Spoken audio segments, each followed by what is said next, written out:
শুধুমাত্র সুজি দিয়ে এত সুন্দর একটা পিঠে বানানো যায় তোমরা নিশ্চয়ই জানো না। আমি কিন্তু এটা বাড়িতে বানিয়ে নিয়েছিলাম। খেতে দারুণ সুন্দর আর নরম তুলতুলে আর খুবই রসালো হয়েছিল। এটা পুরোটাই আমি বানাবো দুধ দিয়ে।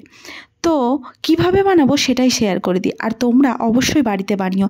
খেতে সত্যি দারুণ সুন্দর হয়, আর 10 থেকে 15 মিনিটের মধ্যে রেডি হয়ে যাবে তোমাদের এই পিঠে। প্রথমেই 500 গ্রাম মতো দুধ, গরুর দুধ আমি গরম করতে বসিয়েছিলাম। এই 500 গ্রাম মতো দুধেই আমি দিয়ে দেবো পরিমাণ মতো চিনি, আর চিনিটা তোমাদের স্বাদ মতো দিও।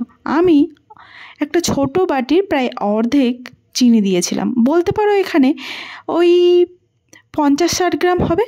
আর তারপরেই আমি দিয়ে দিয়েছিলাম 100 গ্রাম মতো আমুল দুধ। আমুল দুধটা দিলে বেশ দুধটা ঘন হয়ে আসে, আর পিঠেটা খেতে আরও বেশি সুন্দর লাগে। আর আমুল দুধ দেওয়ার পর আমি ওটাকে ভালো করে মিক্স করে নিয়েছিলাম, আর তারপরেই একটু ফ্লেভারের জন্য দিয়ে দিয়েছিলাম 3-4টে মতো এলাচ। তারপরে দুধটাকে বারবার নাড়তে থাকছিলাম, না হলে এই দুধ কিন্তু নিচে লেগে যাবে। আর মিষ্টি জিনিসে তোমরা নুন দাও কিনা জানি না, আমি কিন্তু সমস্ত মিষ্টি জিনিসেই 1 চিমটে নুন দিয়ে দিই, তাহলেই কিন্তু মিষ্টিটা আরও বেশি ফুটে ওঠে। যখন দুধটা ঠিক এরকম ফুটে উঠেছিল তখনই আমি গ্যাসটা অফ করে রেখে দিয়েছিলাম। এরপরেই এই 1.5 বাটি মতো সুজি নিয়েছি, আর ওখানেই আমি দিয়েছিলাম 2টো ডিম। 2টো ডিম ফাটিয়ে দিয়েই আমি এবার সুজিটাকে ভালো করে মেখে 10 থেকে 15 মিনিট রেখে দিয়েছিলাম। এই যে আমি 2টো ডিম দিয়ে দিয়েছিলাম, ডিমের পুরো অংশটাই দেবো, কোনো কুসুম বাদ দেবো না কিংবা সাদা অংশ বাদ দেবো না।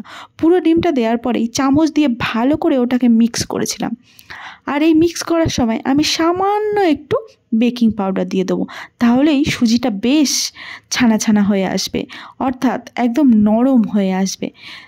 তারপর এই বেকিং সোডা দেওয়ার পরেই এটাকে মাখিয়ে 10 থেকে 15 মিনিট আমি ঢেকে রেখে দিয়েছিলাম। আর তারপরেই কড়াইতে গরম করে নিলাম কিছুটা তেল। এই তেলে ভেজে নিতে হবে এই সুজিটাকে।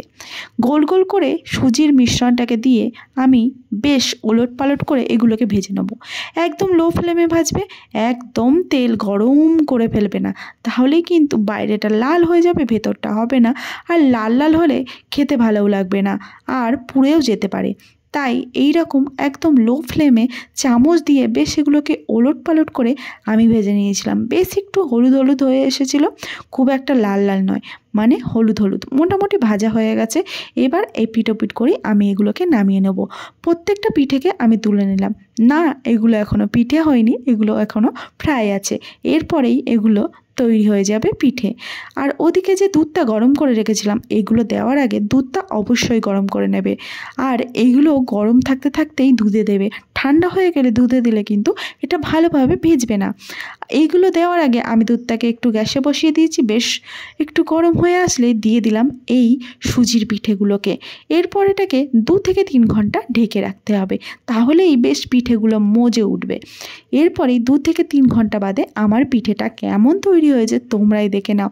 আর দুধটা তো বেশ ঘন হয়ে বেশ মালাইয়ের মতো একটা ফ্লেভার দিচ্ছে। তারপরেই আমি পিঠেগুলোকে এবার একটা পাত্রে তুলে নেব। তোমরাও দেখতে পাবে পিঠেগুলো কতটা নরম হয়েছে। একটা একটা করে পিঠে তুলে নিচ্ছি, দেখে নাও। পুরো পিঠেটাই দারুণ সুন্দর নরম হয়েছিল, মুখে দিতেই যেন মিলিয়ে যাচ্ছিল। আর যেহেতু দুধ দিয়ে তৈরি হয়েছে তাই স্বাদটাই যেন অন্যরকম হয়েছিল।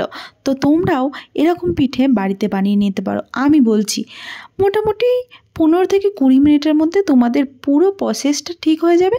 তারপরে 2-3 ঘন্টা এটাকে ভিজিয়ে রাখলেই ব্যাস এত সুন্দর পিঠে রেডি। ওই চাল বাটো, চাল সেদ্ধ করো, এত কিছু ঝামেলা নেই।